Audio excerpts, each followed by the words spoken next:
Assalamualaikum warahmatullahi wabarakatuh. Halo semuanya, apa kabar kalian hari ini? Semoga sehat dan selalu bersemangat. Selamat datang kembali di Zona Film Series.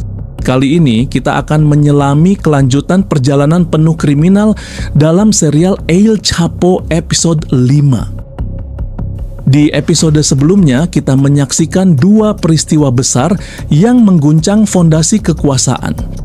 El Chapo yang akhirnya tertangkap di perbatasan Guatemala saat mencoba menyuap petugas. Dan di sisi lain, Jenderal Blanco, tokoh militer yang dulu disegani, tewas di tangan orang yang paling ia percayai, Don Sol. Pembunuhan itu bukan sekedar penghabisan pribadi, tapi sebuah langkah besar dalam peta kekuasaan politik Meksiko. Kini part 5 akan membawa kita lebih dalam lagi.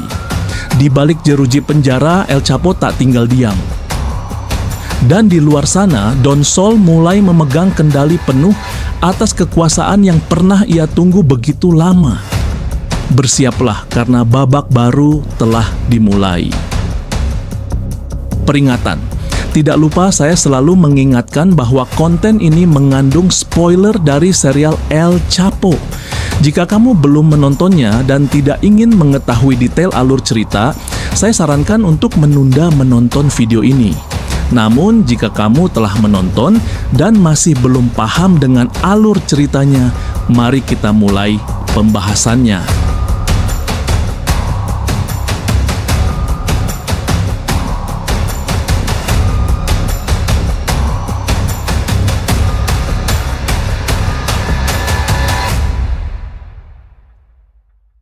Kehidupan El Chapo di penjara Almoloya. Setelah pengejaran intens yang berlangsung berbulan-bulan, akhirnya El Chapo berhasil ditangkap di Guatemala. El Chapo diekstradisi kembali ke Meksiko dan dijebloskan ke penjara dengan keamanan super maksimum, penjara federal Almoloya, atau yang juga dikenal sebagai Altiplano. Di balik tembok beton setinggi belasan meter, dikelilingi kawat berduri penjaga bersenjata dan pengawasan 24 jam dengan kamera termal dan sensor gerak.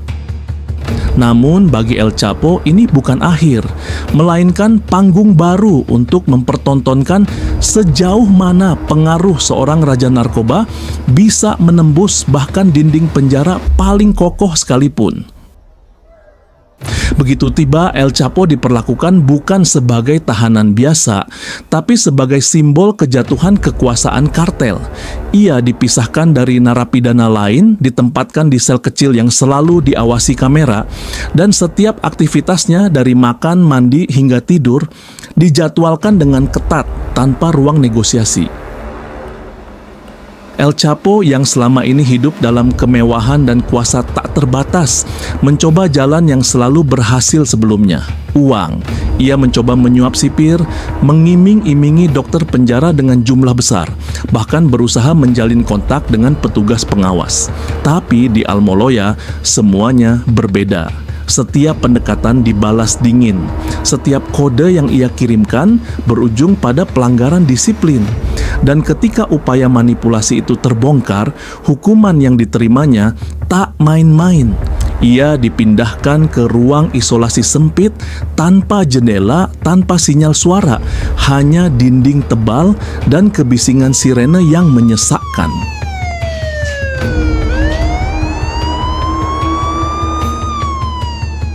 Di ruang isolasi, sirene dinyalakan hampir 24 jam tanpa henti, membuat tubuh dan pikirannya kehilangan orientasi waktu dan memperburuk kondisi mentalnya. Ia hanya diberi air secukupnya, makanan dalam porsi minim, dan tak diizinkan berbicara dengan siapapun. Penyiksaan tak selalu dengan pukulan.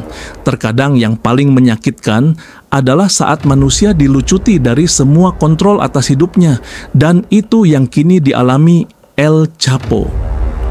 Hingga beberapa kali saat mencoba memberontak atau menyampaikan protes, ia kembali dilempar ke ruang isolasi, bahkan dalam kondisi sakit. Ia memohon kepada dokter untuk perawatan medis, tapi prosedur ketat menutup semua celah belas kasih. Bahkan ketika tubuhnya mulai melemah, El Chapo dipaksa menyadari bahwa tidak ada siapapun di balik tembok penjara yang bisa dibelinya. El Chapo dipindah ke Puente Grande. Di balik semua penderitaan yang dialami El Chapo di sel pengasingan Almoloya, ada satu nama yang tak pernah benar-benar hilang dari percakapan ruang gelap kekuasaan, Don Sol. Sang arsitek politik yang kini kian dalam mencengkeram struktur kekuasaan pemerintahan, diam-diam memantau setiap gerak sang raja narkoba. Bagi Don Sol, El Chapo bukan sekadar tahanan, ia adalah aset yang masih bisa digunakan atau dikorbankan tergantung kebutuhan politik saat itu. Di pertemuan rahasia, Don Sol membuat perjanjian kepada El Chapo bahwa dia bersedia memindah El Chapo ke penjara yang lebih ramah jika El Chapo mau bekerja sama dengannya. El Chapo yang tahu bahwa pengaruh politik lebih kuat dari peluru tak butuh waktu lama untuk berpikir. Ia setuju. Sebuah kesepakatan lahir dari ruang gelap yang akan mengubah permainan. El Chapo kemudian menyampaikan inti dari tawarannya. Saya memiliki bukti kuat bahwa Gubernur Baja California, Ernesto Rubio, telah menjalin kerja sama rahasia dengan Benjamin Avendaño. Mereka membentuk aliansi gelap untuk melancarkan distribusi narkotika lintas negara. Semua data transaksi, nama kontak, dan jalur pengiriman ada dalam kendali saya. Pernyataan itu menghentikan langkah Don Sol sesaat. Informasi tersebut bukan hanya mengarah pada korupsi pejabat tinggi, tetapi juga memberikan peluang politik luar biasa baginya untuk memperkuat kekuasaan dan menyingkirkan lawan-lawan strategis. Sebagai imbalannya, saya meminta untuk dipindahkan dari penjara ini ke fasilitas yang lebih manusiawi. Hanya itu. Informasi ini akan sepenuhnya menjadi milik Anda dan ini baru awal penawaran. Don Sol tidak langsung menjawab. Ia tahu, ini bukan sekedar tawaran, ini adalah simbiosis kejahatan dan kekuasaan. Dan dalam dunia seperti ini, tawaran seperti itu terlalu berharga untuk ditolak. Melalui jaringan tak terlihat, Don Sol mulai memainkan peran tersembunyi. Tak secara langsung, tapi cukup kuat untuk menimbulkan pergeseran kebijakan. Sebuah proposal dilayangkan, disamarkan dalam bahasa keamanan nasional, bahwa El Chapo perlu dipindahkan dari Almoloya ke fasilitas dengan pengawasan berbeda demi alasan kesehatan mental dan stabilitas tahanan. Dan seperti biasa saat Don Sol yang berbicara, sistem mendengar. Tak butuh waktu lama, keputusan pemindahan disahkan. Don Sol sendiri tak pernah mengakui peran itu secara terbuka. Ia tetap menjaga wajahnya bersih di hadapan publik, tapi dalam bayang-bayang, dialah yang membuka jalan bagi El Chapo, bukan karena belas kasihan, tapi karena ia tahu dalam dunia politik dan kriminal, aliansi tak pernah benar-benar mati, hanya berubah bentuk. El Chapo pun dipindahkan ke penjara Puente Grande, fasilitas dengan sistem yang jauh lebih longgar dan lebih penting lagi, penuh dengan celah yang bisa dibentuk sesuai keinginan para pemain kuat. Di tempat baru ini, El Chapo kembali bernapas. Ia diberi akses lebih luas, pengawasan yang tidak seketat sebelumnya, dan perlahan jaringan serta loyalisnya mulai bisa bergerak di sekitarnya. Tidak butuh waktu lama hingga keseimbangan kekuasaan di dalam penjara tersebut berubah total. Semuanya satu persatu menerima bantuan diam-diam dari tangan El Chapo, suapan yang mengubah sistem penjara menjadi alat kendalinya. Para petugas yang seharusnya menjaga malah menjadi pelindung. Kepala keamanan pun mulai melunak. Sementara para narapidana lainnya melihat El Chapo bukan sebagai tahanan, melainkan sebagai penguasa bayangan dari balik jeruji. Ia tidak hanya memperoleh fasilitas khusus, ia membangun dunianya sendiri. Sebuah sel yang semula kumuh kini tampak seperti ruang pribadi eksklusif. Di dalamnya terdapat tempat tidur empuk, bahkan minibar yang disuplai secara khusus oleh pihak luar. Makanan mewah bisa dipesan dan tamu-tamu penting bisa datang tanpa pemeriksaan ketat. Penjara Puente Grande yang selama ini dikenal ketat telah berubah menjadi wilayah kekuasaan El Chapo, sebuah kerajaan kecil di dalam dinding batu. Ia bukan lagi tahanan, tapi seorang raja yang mengendalikan takhta dari balik jeruji. Dan di penjara baru itu, untuk pertama kalinya sejak penangkapannya, El Chapo kembali memandang ke luar jendela, bukan untuk melihat langit, tapi untuk membayangkan jalan pelariannya. Pelarian El Chapo. Di dalam tembok kokoh penjara Puente Grande, El Chapo memang tak lagi disiksa seperti di Almoloya. Namun kebebasan tetap menjadi harga yang tak bisa ditawar, dan kesabaran Guzman mulai menipis. Untuk itu, ia membutuhkan seseorang yang lebih dari sekedar pengacara. Ia butuh Laura. Di balik ruang kunjungan penjara, El Chapo mendesaknya untuk memikirkan pelariannya dari penjara, meski tak gentar memahami risiko besar yang sedang ia hadapi. Laura tahu tugas yang dibebankan El Chapo padanya mustahil dijalankan seorang diri. Untuk keluar dari Puente Grande, Guzman membutuhkan lebih dari sekedar kelicikan hukum. Ia membutuhkan kekuatan kartel dan jaringan kekuasaan. Yang akhirnya Laura meminta bantuan Don Ismael El Mayo Zambada untuk mengatasi hal ini. Dan disinilah muncul nama yang akan menjadi kunci pergerakan, Damaso Jimenez Galvez. Mantan jaksa yang kini menjabat sebagai Direktur Keamanan Penjara Nasional Meksiko, orang yang secara teknis bisa membuka seluruh gerbang Puente Grande tanpa peluru. Damaso yang sejak lama berada dalam orbit Don Ismael, melihat peluang bukan hanya untuk membantu El Chapo, tapi juga untuk mendekatkan dirinya ke pusat kekuasaan kartel. Damaso tahu untuk meloloskan El Chapo secara mulus dan menyamarkannya sebagai aparat negara, ia harus menaklukkan menara tertinggi, yaitu para petinggi kepolisian federal. Dalam pertemuan rahasia, Damaso mulai menyebar uang dalam jumlah yang tidak kecil. Satu persatu nama dicatat, satu persatu posisi strategis disuap, mulai dari kepala polisi federal hingga kepala unit komunikasi. Dalam permainan kotor ini, kebohongan terbaik adalah yang dibungkus dengan kepanikan massal.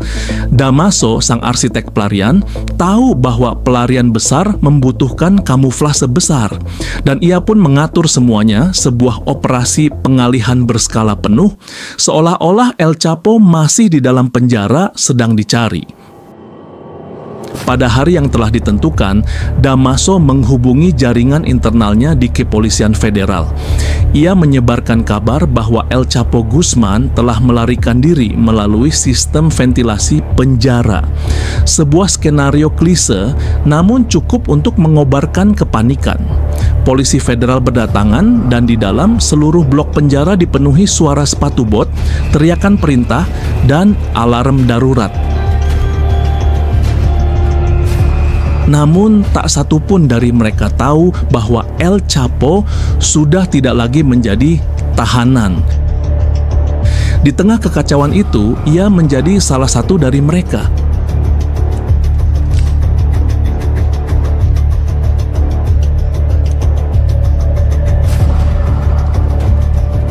Dengan seragam polisi federal lengkap dan wajah tertutup masker hitam, El Chapo mengikuti rombongan penggeledahan.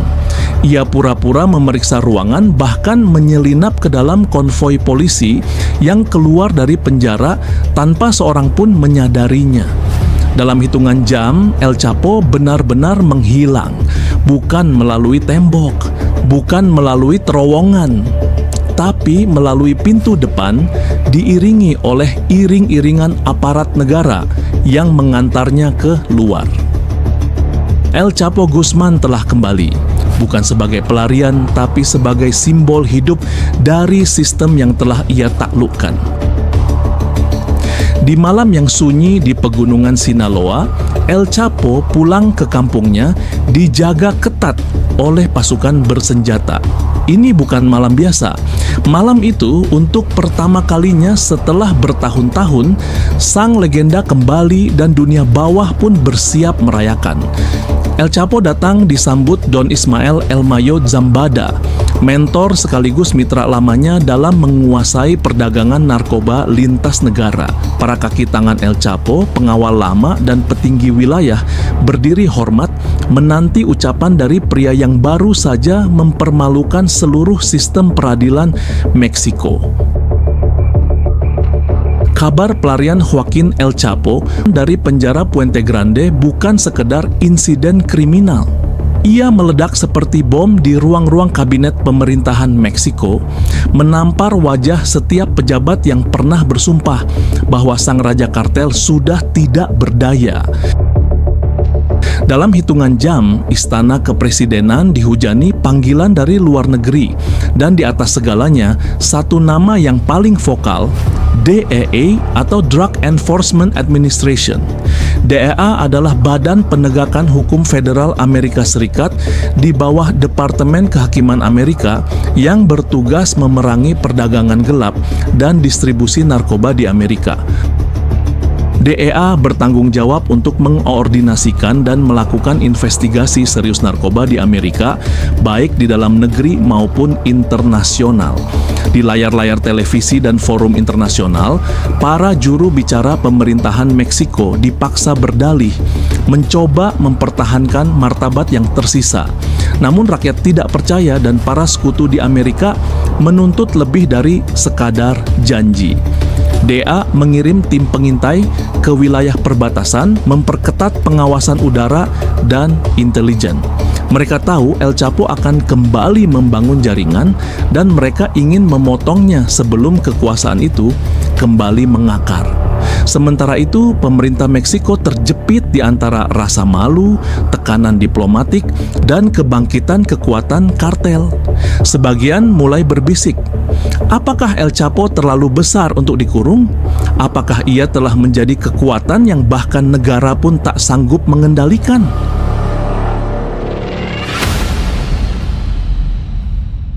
Di tengah runtuhnya wibawa negara dan tekanan internasional yang kian menguat, satu sosok justru kembali duduk di tahtanya.